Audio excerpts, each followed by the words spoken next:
नमस्कार दोस्तों, जय हिंद। विनोद सिंगल का अपने YouTube चैनल में आपका स्वागत है। आज मैं चर्चा करूंगा कि प्राइवेट स्कूलों में टीचर अटेंडेंस रजिस्टर कैसे बनाएं। प्राइवेट स्कूल संचालित करने वाले लोगों के लिए ये कई बार वो पूछते हैं कि टीचर अटेंडेंस रजिस्टर किस प्रकार बनाएं। उसमें सिग्नेचर जो करवाने हैं कर्मचारी के, वो सिग्नेचर कर्मचारी करेगा या उसके अंदर एब्सेंट या प्रेजेंट अपने स्कूल के द्वारा शो की जाएगी। किस प्रकार से उसको लिखना होगा, किस प्रकार से उसकी छुट्टियों का रिकॉर्ड रखना होगा। तो आज मैं आपको बताना चाहता हूं दोस्तों कि आपको प्राइवेट स्कूल में टीचर अटेंडेंस रजिस्टर यानी कि अध्यापक उपस्थिति पंजिका किस प्रकार से निर्मित करनी है। सबसे पहले दोस्तों आपको बाज़ार में मैं बता देता हूं कि बना बनाया एक रजिस्टर आता है जिसको बोलते हैं उपस्थिति पंजिका। उपस्थिति पंजिका दो प्रकार की आती है।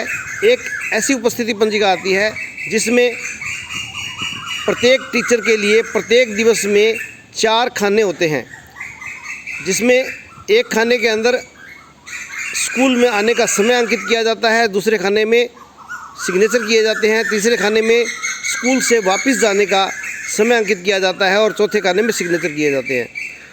एक तो इस प्रकार का रजिस्टर आता है और एक रजिस्टर ऐसा आता है जिसमें एक ही खाना होता है, तो उसमें एक ही सिग्नेचर होते हैं, सीधे आने के जाने के सब एक ही सिग्नेचर में हो जाता है, या उसमें स्कूल संचालक जो है वो ए या पी लगा करके एब्सेंट या प्रेजेंट के हिसाब से अंकन करता है। लेकिन दोस्तों ये जो रजिस्टर आने और जाने वाला है, जिसमें आने के सिग्नेचर अलग होते हैं और जाने के सिग्नेचर अलग होते हैं, यही रजिस्टर हमारे प्राइवेट स्कूलों में लगाया जाना चाहिए।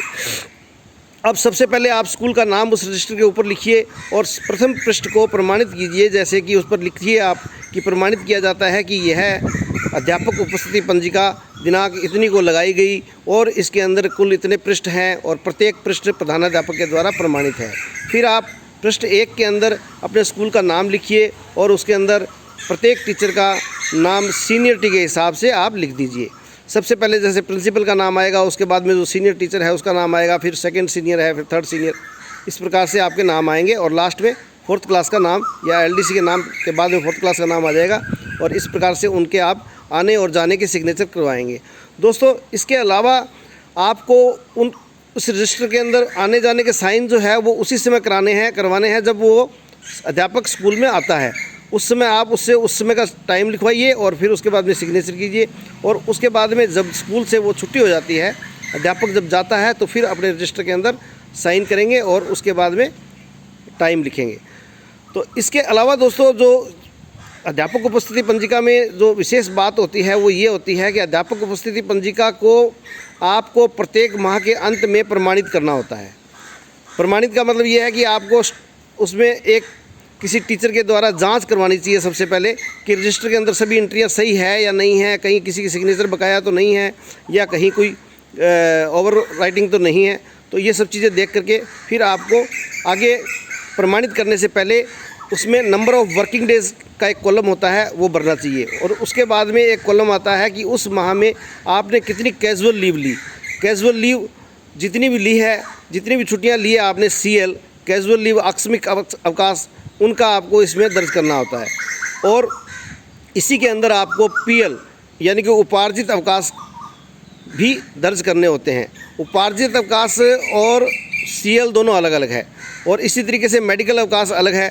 तो ये दोस्तों अगर आपने CL ली है तो CL लिखेंगे, PL ली है तो PL मतलब उपार्जित अवकाश लिया है तो PL लिखेंगे और अगर आपने मेडिकल लिया है तो ML लिखेंगे उसके खाने में आने जाने के समय में। और इस प्रकार से आप उसको रजिस्टर को पूरा संधारित करने के बाद में पूरी अटेंडेंस का ब्यौरा देने के बाद में प्रत्येक माह में सत्यापित करेंगे, प्रमाणित करेंगे। आपके रजिस्टर के अंदर जितने नाम होंगे उसी के आधार पर आपका वेतन रजिस्टर बनेगा, उसी के आधार पर कैश बुक बनेगी।